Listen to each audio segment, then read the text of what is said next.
नमस्कार, स्वागत है आपका योगिता ऑनलाइन क्लासेस में। मैं हूं श्रवण कुमार सागर। आज की इस वीडियो में हूं आपके लेकर के talent search test in mathematical sciences 2023 class 10th का आंसर की। तो इस वीडियो में हम सेट ए का आंसर की देखेंगे। अगर आपका अलग सेट है तो आप क्वेश्चन देख करके आंसर मिलाइएगा। तो चलिए आज की वीडियो को शुरू करते हैं। तो यहाँ पर पहला प्रश्न आपको था इस प्रकार से, शेषफल क्या है जब 10 पे पावर 10 प्लस 10 पावर 100 प्लस इस तरह से यहाँ डैश डैश है और 7 से विभाजित किया जाता है। तो आप क्वेश्चन मिला लीजिएगा, उसके बाद आंसर मिलाइएगा, क्योंकि क्वेश्चन नंबर में डिफरेंस होगा आपको। तो यहाँ पे इसका आंसर होता है ऑप्शन डी 5। अगला प्रश्न देखते हैं, क्वेश्चन नंबर 2। मान लीजिए कि n क्रमांगत पूर्णांकों का योग इतना दिया हुआ है बराबर 1000। तो पदों की संख्या n के बारे में निम्नलिखित में से कौन सा कथन सत्य नहीं हो सकता, ये पूछ रहा है। ठीक है, तो यहाँ पे ऑप्शन सी इसका सही है, पदों की संख्या 25 हो सकती है। चलिए तीसरा प्रश्न देखते हैं। तीसरा प्रश्न है, उन सभी विषम 3 अंकों की संख्याओं का योग ज्ञात कीजिए जो 5 से विभाज्य है। तो यहाँ पे सही उत्तर होगा ऑप्शन डी 49,500। अगला प्रश्न देखते हैं, क्वेश्चन नंबर 4। इस तरह से सवाल है, इसको हल करना था। तो इसका सही उत्तर होगा ऑप्शन नंबर बी 1 निकलेगा इसका आंसर।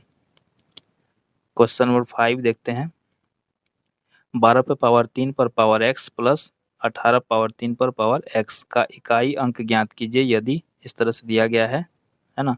तो यहाँ पे इसका उत्तर जो हो जाएगा आपको ऑप्शन नंबर सी सही है 0। अगला देखते हैं, क्वेश्चन नंबर 6। कितने तरीकों से 1500 को 2 कारकों में विघटित किया जा सकता है। तो ऑप्शन बी सही है 12।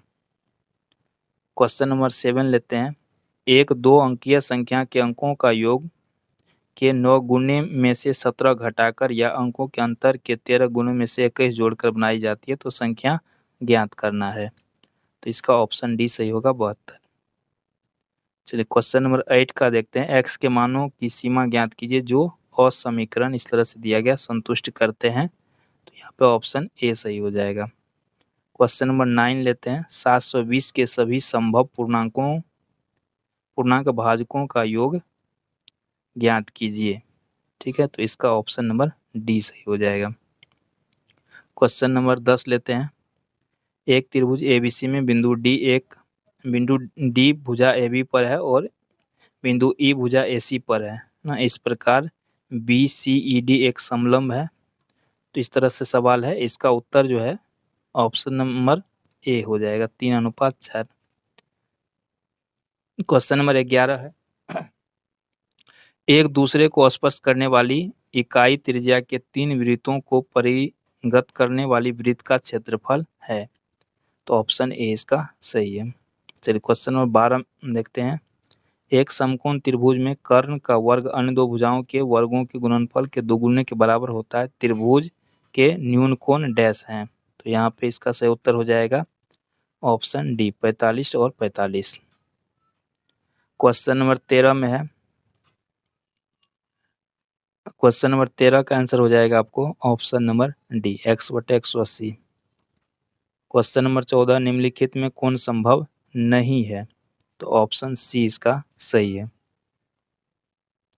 क्वेश्चन नंबर 15 देखते हैं, यदि 3 धनात्मक वास्तविक संख्याएं x y z AP में हैं, इस प्रकार हैं कि x y z बराबर 4, तो y का न्यूनतम मान क्या होगा। तो ऑप्शन बी इसका सही होगा।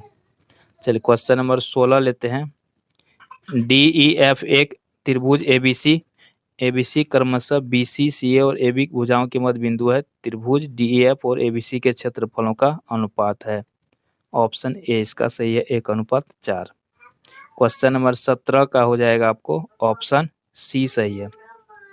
क्वेश्चन नंबर 18 देखते हैं, 3 सिक्के उछाले जाते हैं, 2 पट और 1 चित्त प्राप्त करने की प्रायिकता क्या है। तो इसका सही होगा ऑप्शन बी।